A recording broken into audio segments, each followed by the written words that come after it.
நேற்று video post பண்ணியிருந்தேன். நஞ்சுக்கொடி எனக்கு கீழே இறங்கியிருக்கு அப்படின்னு சொல்லிட்டு நிறைய பேர் வந்து உடம்பு பார்த்துக்கோங்க, உங்களுக்காக நானும் வேண்டிக்கிறேன் அப்படின்னு சொல்லி மெசேஜ் பண்ணியிருந்தீங்க. எல்லாத்துக்குமே ரொம்ப ரொம்ப தேங்க்ஸ். நேற்று ஆடி கடைசி வெள்ளி வரலட்சுமி நோன்பு வேறு, அதனால் குக்கிங் வந்து நானே சமைச்சிடுறேன், இன்றைக்கி படப்பு போட்டு சாமி கும்பிட்டு சாப்பிட்டுக்கலாம் அப்படின்னு சொல்லி வீட்டிலேருந்து கெஸ்ட்டும் வந்திருந்தாங்க.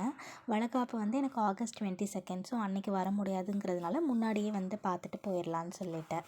இப்போ நான் ஏன் என் ஹஸ்பண்ட்க்கு வந்து அவ்வளோவா ஒர்க் நான் கொடுக்குறது இல்லைன்னா, அவர் பிஸ்னஸ் பண்ணிகிட்ருக்காரு. அதனால் வீட்டையும் கான்சென்ட்ரேட் பண்ணிவிட்டு அவரோட ஒர்க்கையும் பண்ண முடிகிறது கிடையாது. ஸோ பிஸ்னஸ் வந்து ரொம்பவே லேக் ஆகுது. அதனால் நான் என்ன பண்ணிட்டேன்னா, சரி டாக்டர் வந்து கொஞ்சம் நின்றுட்டு சமைக்க சொல்லியிருக்காங்க, ரொம்ப ஹார்ட் ஒர்க் தான் பண்ணக்கூடாதுன்ட்டாங்க.